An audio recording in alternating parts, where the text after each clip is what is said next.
জর্দার কোটু, কই রে বাপ? জর্দার কোটু কোথায় আছিস?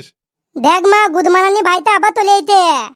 বাপ শোনা আমার এরকম বলতেছে, ওটা তোর আব্বা হয় না? লাই রে জর্দার কোটু, তোকে কখন থেকে ডাকছি, সাড়া দিতে পারছিস না? বালা থারা দিয়ে কি করবো? একটা বিলি তাইলে তো বিলিও দিবা না। কি রে? জানলি বাপ, তোকে একটা ভালো স্কুলে ভর্তি করে দেবো, দিয়ে ভালোভাবে পড়াশোনা করবি। আমার বালা বলবে। আরে বাপ, পড়াশোনা না করলে কি করবি?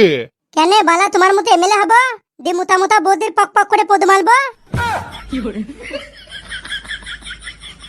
কি রে, বাঞ্চত মনে হচ্ছে মানুষ হবে না রে। তুই খান কি ঠেলে আগে মানুষ থাকবে গুদমারানি ভাই? এলো এই পাঠি, রড ভাতারি মাগি, আমি যখন বাড়িতে থাকি না তখন তো ছেলেকে এইসব শিখাই, লাইলো ওঠে মন। এ বুকাচুদা বারচুদা মাং মুখো মাঙে ছোড়া, আমি কি শিখাবো বে? শব্দ তোর কাছে শিখছে। দাঁড়ালো পাঠি দাঁড়া, তোর পাকানে আমি হুড়কো ভরবই, তুই পাঠি খুব বাড়াবাড়ি করছিস। এ মা তুদা মামিগু, তোর পাকানে আমি হুড়কো ভরবো বে? খান কি ঠেলি ঢেমনে ঠেলি।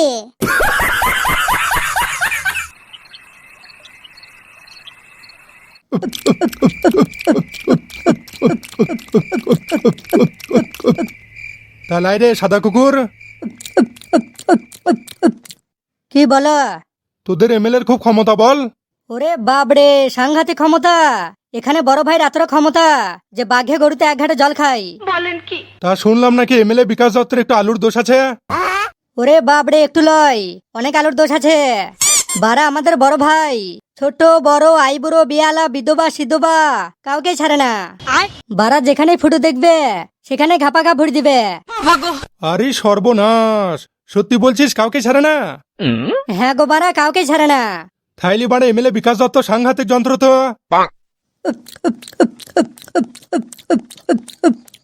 বারা এই গ্রামে এমন কেউ নাই বড় ভাই যাকে ঠেলেনি। তা লাই রে ফুটোটাকে? ও একটা পাক্কা চুদির ভাই।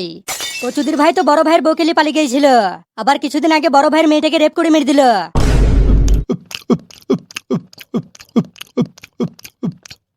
বারা সেই জন্য মনে হয় এমএলএ বিকাশ দত্তের মাথাটা খারাপ হয়ে গিয়েছে। হ্যাঁ গো বাড়া, সেই জন্য তো তোমাকে ডেকে এনেছে, ফুটোকে দুনিয়া থেকে সরানোর জন্য। ও কোনো চিন্তা নাই, ঠিক কাজ হয়ে যাবে। চল বাড়া এখন ভালো করে মালটা খাই।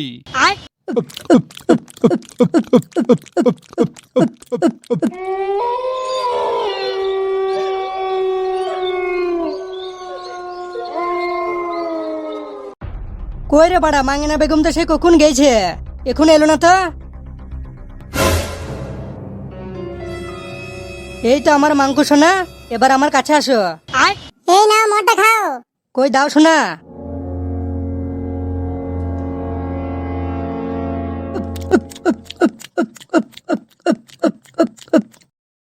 খাও খাও, আরো বেশি করে খাও।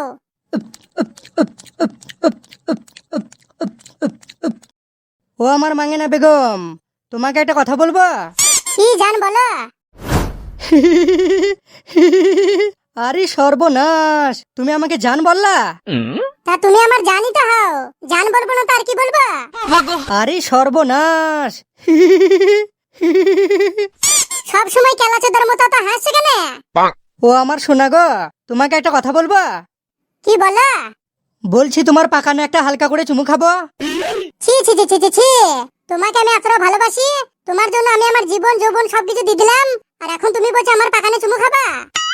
সোনা তোমাকে ভালোবাসি বলেই তো বলছি, তোমার পাকানে চুমু খাবো, তোমার পাকানে কামড় মারবো, আবার একটু ফাঁক পেলে যন্ত্রটা পটাম করে ভরে দেবো। খানকির ছেলে কত বড় বেশরে, বলে কি আমার বইয়ের পাকানে চুমু খাবে? চুদির বেটাকে যেতে হলি না জবাই করে দেবো। বেই বুকা চুদা আসছে কথা বলবে, এখনই হামসাবার শুনতে পেলে সব গোলমাল হয়ে যাবে। তোমরা সব পুরুষরা এমন, দুদিন ভালোবাসা হতি না হতি সব সময় শুধু কখন ভরবো সেই তালে দাঁড়িয়ে থাকো। না সোনা, তুমি আমাকে ভুল ভাবছো, আমি সব পুরুষদের মতো নই, আমি তোমাকে আমার জীবনের থেকেও বেশি ভালোবাসি। ভালোবাসো, যদি আমাকে সত্যি ভালোবাসো তাহলে যখনই আমার সাথে দেখা করতে আসো তখনই শুধু ভরবো কেন করো? ওগো আমার জান পাখি, এতে আমার কোনো দোষ নাই গো। তা কার দোষ? সব আমার এই যন্ত্রটার দোষ গো। বারা যন্ত্রটা তোমাকে দেখলেই শুধু ভরবো করে লাপাচ্ছে গো। তাইলে এবার থেকে তুমি যখন আমার সাথে দেখা করতে আসবা তখন হ্যান্ডেল মেরে আসবা, যাতে তোমার যন্ত্রটা আমাকে দেখলে না লাফাই। সে বারা 10 বার হ্যান্ডেল মারলেও তোমাকে দেখলে আবার আমার যন্ত্রটা লাফিয়ে উঠবে, কারণ তুমি যে আমার মাঙ্গেনা বেগম।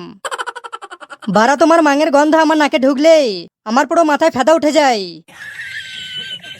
এ কি গুদমারানির ভাই রে, খানকির ছেলের মুখে কোনো ভালো কথা নাই। চুপ গো বাড়া, এখনই শুনতে পেলে আমাদের সব প্ল্যানটাই নষ্ট হয়ে যাবে। গুদমারানির ভাই প্ল্যান মারাইছে। তোর বউকে সবাই ঠেলিছে বলে আমার বউকেও ঠেলতে দিব নাকি বে? গাড়ে পা ভরে হাঁটকি দিব। এই গুদমারানি ছোড়া দুটো বিশাল হারামি তো। বে বুকা চোদরা চুপচাপ থাকবি, নাইলে এখনই 2 শালার কানে পটাম করে বাড়া ভর দিব। ও হামসাফার, কি বলো আমার মাঙ্গেনা বেগম? তুমি আমাকে কতটা ভালোবাসো সত্যি করে বলবে। যেমন পায়খানা না করলে পেট পাতলা হয় না, যেমন দিনে সূর্য না ডুবলে রাতের চাঁদ ওঠে না, যেমন ঠিকভাবে হ্যান্ডেল না মারলে মাথার ফেদা দূর হয় না, ঠিক তেমনই তোমাকে ছাড়া আমি এক মুহূর্ত বাঁচতে পারবো না। হামসাফার সত্যি বলছো? তুমি আমাকে এতটা ভালোবাসো? হ্যাঁ আমার মাঙ্গেনা বেগম, তোমার মাঙের কসম খেয়ে বলছি, তোমাকে আমি সত্যি খুব ভালোবাসি। তোমার কথা আমার মোটেই বিশ্বাস হয় না। কেন জান বিশ্বাস হয় না কেন? কারণ তুমি যদি একটা ভালো মানুষ হতে, তাহলে ওই এমএলএর মতো হারামজাদার সাথে তুমি কোনোদিন কাজ করতে না। সোনা কি করবো বলো, কিছু একটা তো করে আমাকে খেতে হবে। ওই এমএলএর নজর খুব খারাপ, যদি কোনোদিন আমার সর্বনাশ করে দেয় তখন আমি কি করব? ও বাড়ার বাল, সর্বনাশ করবো বললে আমি ছেড়ে দেবো? আমার ভালোবাসা ধারে কাছে এলি না, বুকা চোদার বাড়ার আন্ডা কোষ দুটো টেনে ছেড়ে দেবো। মাঙ্গেনা বেগম, হঠাৎ তুমি এমন কথা বলছো কেন? আসলে আমি তোমাকে একটা কথা বলিনি। কি কথা বলনি গো? তোমাদের ওই এমএলএ সাহেব আমাকে কোন নজরে দেখছিল। কি বলছো গো? হ্যাঁ আমি ঠিকই বলছি, আর আমাকে এটাও বলেছে এক রাত তার সাথে শোবার জন্য। আরে সর্বনাশ, এই কথাটা তুমি আমাকে আগে বলনি। খানকির ছেলের এত বড় হিম্মত, আমার জান পাখি কি এত বড় নোংরা কথা বলেছে? এবার তুমি বলো, তোমাকে ভালোবেসে শেষে মনে হচ্ছে আমাকে মরতে হবে তো?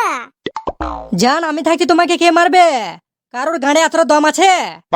ওরে বাবা রে, ওই এমএলএ বিকাশ দত্ত যা বলে তাই করে। তাই আমি ঠিক করেছি, এই গ্রাম ছেড়ে বহু দূরে চলে যাব।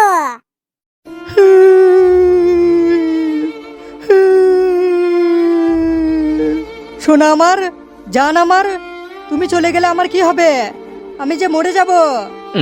কি করব বলো? ওই এমএলএ বিকাশ দত্ত যে আমাকে বাঁচতে দিবে না।